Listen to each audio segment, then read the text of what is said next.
بسم اللہ الرحمن الرحیم۔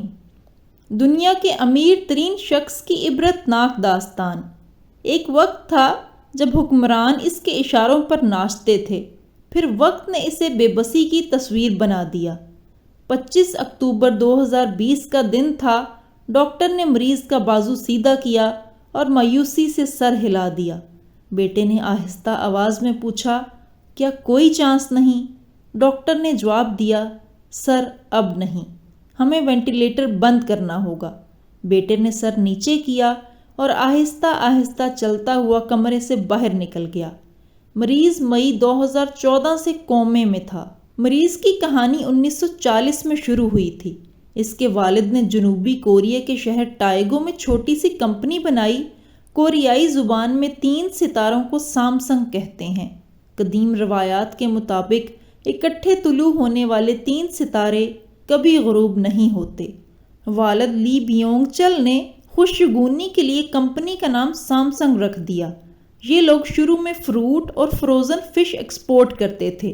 دوسری جنگ عظیم کے بعد تعمیر نو شروع ہوئی تو سیمسنگ خوراک سے کنسٹرکشن انڈسٹری میں آ گئی اور اس نے دھڑا دھڑ عمارتیں، پل اور سڑکیں بنانا شروع کر دیں۔ لی بیونگ چل نے ان ٹھیکوں میں کروڑوں روپے کمائے۔ یہ سمجھدار انسان تھے۔ یہ جانتے تھے انسان کو اپنے سارے انڈے ایک ٹوکری میں نہیں رکھنے چاہیے۔ چنانچہ یہ کنسٹرکشن کے ساتھ ساتھ ٹیکسٹائل، فیشن اور الیکٹرانکس کے کاروبار میں بھی آ گئے۔ گروپ بڑا ہوتا چلا گیا۔ لیکن ہی لی بیونگ چل کے تیسرے بیٹے تھے۔ یہ ایک کن ذہن اور لاابالی مزاج کے لڑکے تھے۔ پڑھائی میں دل نہیں لگتا تھا، لیکن والد انہیں ہر حال میں پڑھانا چاہتے تھے۔ لی کنہی نے وسیڈا یونیورسٹی سے اکنامکس کی ڈگری لی اور بزنس کی اعلیٰ تعلیم کے لیے جارج واشنگٹن یونیورسٹی امریکہ میں داخلہ لے لیا۔ جارج واشنگٹن کا دورہ لی کی زندگی کا فضول اور ناقابل بیان زمانہ تھا۔ یہ اپنی ڈگری تک مکمل نہ کر سکے۔ والد نے انہیں واپس بلایا اور کنسٹرکشن اور ٹریڈنگ کے کام میں لگا دیا۔ یہ گرتے پڑتے یہ کام کرتے رہے۔ والد ان کی کارکردگی سے مطمئن نہیں تھے۔ ان کا خیال تھا یہ پوری کمپنی کو ڈبو دیں گے۔ والد 1987 میں انتقال کر گئے اور لی کو مجبوراً کمپنی سنبھالنا پڑ گئی۔ کمپنی اس وقت 34 مختلف شعبوں میں کام کر رہی تھی۔ لی کے لیے اگلے 5 سال بہت مشکل تھے۔ یہ ایک دفتر سے دوسرے اور دوسرے سے تیسرے کی طرف دوڑتے رہتے تھے، یہاں تک کہ 1993 آ گیا۔ لی کو اچانک محسوس ہوا، ہم بہت زیادہ مصنوعات بنا رہے ہیں جس کی وجہ سے ہم کوالٹی میں مار کھا رہے ہیں، جبکہ ہمارے حریف صرف ایک ایک کام کرتے ہیں اور ان کی مصنوعات کی کوالٹی سامسنگ سے بہت بہتر ہے۔ لی کو محسوس ہوا، ہم نے اگر اپنے حریفوں کو کوالٹی میں مار نہ دی تو ہم پٹ جائیں گے۔ چنانچہ اس نے ایک دن اپنے تمام ایگزیکٹوز کو جمع کیا اور ان سے کہا، ہم آج سے اپنی بیوی اور بچوں کے علاوہ سب کچھ بدل رہے ہیں۔ تم لوگ نقصان کی پرواہ نہ کرو۔ ہم اگر فٹ پاتھ پر بھی آ جائیں تو بھی کوئی مسئلہ نہیں۔ آپ بس صرف اور صرف کوالٹی پر توجہ دیں۔ ہماری پروڈکٹس ہر صورت مارکیٹ میں نمبر 1 ہونی چاہیے۔ سامسنگ کی لوگوں کو گارنٹی ہونا چاہیے۔ یہ ایک میجر شفٹنگ تھی۔ کمپنی کی انتظامیہ نے انہیں سمجھانے کی بہت کوشش کی، لیکن وہ ڈٹے رہے۔ وہ ہر قسم کا نقصان برداشت کرنے کے لیے بھی تیار تھے۔ ایگزیکٹوز نے ہار مان لی اور تعداد کی بجائے معیار پر چلے گئے۔ شروع کے سال بہت مشکل تھے۔ کمپنی کے گودام کباڑ خانہ بن گئے۔ مارکیٹ میں سامسنگ کا انبار لگ گیا۔ لوگ اس کے سائن بورڈز کے قریب سے بھی نہیں گزرتے تھے۔ ڈسٹریبیوٹرز تک بھاگ گئے، مگر یہ پیچھے نہ ہٹے۔ 1995 میں ایک طرف کمپنی کا بیڑا غرق ہو گیا اور دوسری طرف لی کنہی پر جنوبی کوریا کے صدر رو تائے وو کو $30 ملین رشوت دینے کا الزام لگ گیا۔ یہ تفتیش، انکوائریاں اور عدالتی مقدمات کا سامنا بھی کرنے لگے۔ وہ دور مشکل تھا، مگر اس دور نے انہیں پگھلا کر کندن بنا دیا۔ یہ نکھرتے چلے گئے۔ سیمسنگ اس دوران ٹیلی ویژن کی انڈسٹری میں آ گیا اور اس کا ٹی وی دیکھتے ہی دیکھتے مارکیٹ لیڈر بن گیا، اور یہ چند ماہ میں پیداوار، معیار اور فروخت میں سونی کو بہت پیچھے چھوڑ گیا۔ یوں کمپنی 2006 میں اعلیٰ معیار کا گارنٹی کارڈ بن گئی۔ یہ ہر گھر تک پہنچ گئی۔ لی کنہی نے 1998 میں سمارٹ فونز کا یونٹ بھی لگا لیا۔ یہ یونٹ گلیکسی کہلاتا تھا۔ گلیکسی مارکیٹ میں آیا اور اس نے کشتے کے پشتے لگا دیے۔ یہ بھی دیکھتے ہی دیکھتے عالمی ٹرینڈ بن گیا، جس کے بعد سیمسنگ $350 بلین کی کمپنی بن گئی۔ لی کن ہی کو فوربس نے 2014 میں دنیا کے 100 بااثر ترین لوگوں کی لسٹ میں بھی شامل کر لیا اور یہ کوریا کا امیر ترین شخص بھی بن گیا۔ یہ اسٹیٹ سے بھی امیر ہو گیا۔ لی کن ہی کی کامیابی کا پہلا ستون ٹیکنالوجی تھی۔ سیمسنگ کا R&D بہت مضبوط ہے۔ اس نے اہل ترین سافٹ ویئر اور ہارڈ ویئر انجینئرز بھرتی کر رکھے ہیں، جن کی وجہ سے یہ گروپ پچھلے 10 برسوں سے مارکیٹ کو لیڈ کر رہا ہے۔ دوسرا، یہ گروپ معیار پر کمپرومائز نہیں کرتا۔ آپ ان کی کوئی پروڈکٹ اٹھا کر دیکھ لیں، پیکنگ سے لے کر سائز تک، آپ کو اس کا معیار حیران کر دے گا۔ اور تیسرا، لی کن ہی کی خرید و فروخت کا ایکسپرٹ تھا۔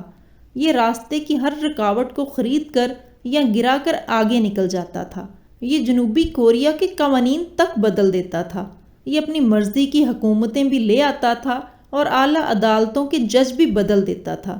چنانچہ یہ اسٹیٹ کے اندر ایک اسٹیٹ بن گیا، اور یہ اسٹیٹ اصل اسٹیٹ سے بڑی اور مضبوط تھی۔ آپ جنوبی کوریا کی تاریخ نکال کر دیکھ لیں، آپ کو ملک کے ہر سیاسی اتار چڑھاؤ کے پیچھے سیمسنگ اور لی کن ہی ملے گا۔ یہ درجنوں مرتبہ انکوائریوں، تفتیشوں اور مقدمات کا ہدف بنا۔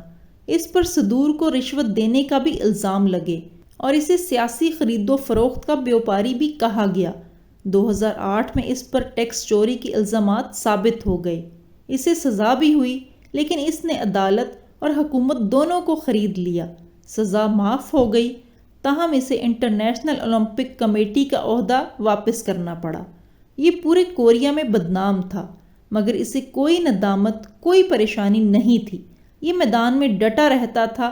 یہ خود اپنے منہ سے کہتا تھا، آپ اگر دولت سے آسانیاں نہیں خرید سکتے تو پھر آپ کو دولت مند ہونے کا کوئی فائدہ نہیں۔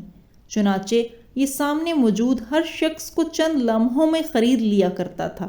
اس کی یہ عادت اتنی پختہ ہو چکی تھی کہ اس نے آخر میں زندگی کو بھی خریدنے کی کوششیں شروع کر دیں۔ چیئرمین لی کن ہی کو 2014 میں ہارٹ اٹیک ہوا اور یہ کوما میں چلا گیا۔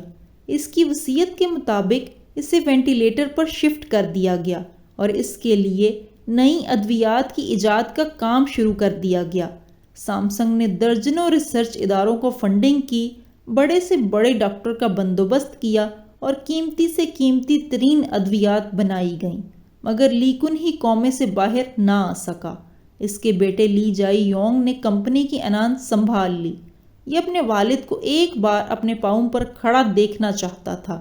اس کی شدید خواہش تھی یہ ایک بار اپنے منہ سے بولیں، ایک بار اپنے ہاتھ سے کھائیں اور ایک بار، جی ہاں صرف ایک بار، اپنی کھلی آنکھوں سے سیمسنگ کی نئی اسکرین دیکھیں۔ لیکن لی جائی یونگ کی کوئی کوشش برابر نہ ہو سکی، اور یوں 25 اکتوبر 2020 کی وہ شام آ گئی جب ڈاکٹروں نے مایوسی کا اعلان کر دیا۔ لی کن ہی کومے کے عالم میں انتقال کر گیا اور اس کا جسم ٹھنڈا ہو رہا تھا۔ ڈاکٹر نے اس کا بازو سائڈ پر رکھا اور مایوسی میں سر ہلا دیا۔ سیمسنگ کا مالک مر چکا تھا، لیکن مرنے کے باوجود اس کے اکاؤنٹ میں $20 بلین تھے اور یہ $350 بلین کی کمپنی کا مالک تھا۔ مگر $350 بلین کی کمپنی اور $20 بلین کے اکاؤنٹس موت کا مقابلہ نہ کر سکے۔ مسافر 6 سال کی طویل نیند کے بعد اگلے سفر پر روانہ ہو گیا۔ لی کن ہی کی موت نے ایک بار پھر ثابت کر دیا، انسان دنیا میں دولت کے ذریعے سب کچھ خرید سکتا ہے، لیکن یہ کتنا ہی بڑا بیوپاری کیوں نہ ہو جائے، یہ ایک بھی اضافی سانس نہیں خرید سکتا، اور اس کے پاس قدرت کے سامنے ہارنے کے سوا کوئی چارہ نہیں ہوتا۔ کہتے ہیں انسان اگر زندگی خرید سکتا تو ہم آج بھی نمرود اور فرعون کی خدائی میں سانس لے رہے ہوتے۔ موت وہ امر ربی ہے جس کے ذریعے اللہ لی کن ہی جیسے لوگوں کو یہ پیغام دیتا ہے، جاؤ تم جتنا بھاگ سکتے ہو بھاگ لو، لیکن تم نے آخر میں میرے پاس ہی آنا ہے۔ میں تمہیں کائنات کے کسی کونے میں چھپنے نہیں دوں گا، اور یہ چھپنے دیتا بھی نہیں۔ تاریخ انسانی خداؤں کا قبرستان ہے۔ آپ کسی دن تاریخ کے قبرستان میں جھانک کر دیکھیں تو آپ کو ہر قبر میں کوئی نہ کوئی ایسا شخص لیٹا ملے گا جو خود کو ناگزیر بھی سمجھتا تھا اور ناقابل شکست بھی۔ لیکن پھر کیا ہوا؟ سن کنگ سے لے کر مون کوئن تک دنیا کے ہر ناگزیر کے لیے مٹی آخری لحاف ثابت ہوئی۔ اللہ کی اس دنیا میں لی کن ہی جیسا شخص بھی 6 سال ہسپتال میں بستر پر لیٹ کر آنکھ نہیں کھول پاتا، اور اس سے امیر تیمور اور ہٹلر جیسا شخص بھی خالی ہاتھ واپس جاتا ہے۔ لیکن ہم اس قبرستان میں پوری زندگی میں کی آوازیں لگاتے رہتے ہیں اور ہمیں شرم بھی نہیں آتی۔ بھائی میرے، اپنی اوقات دیکھ کر بولو۔ تم کرونا کا مقابلہ تو کر نہیں سکتے، زندگی اور موت دینے والے کا کیا خاک مقابلہ کرو گے؟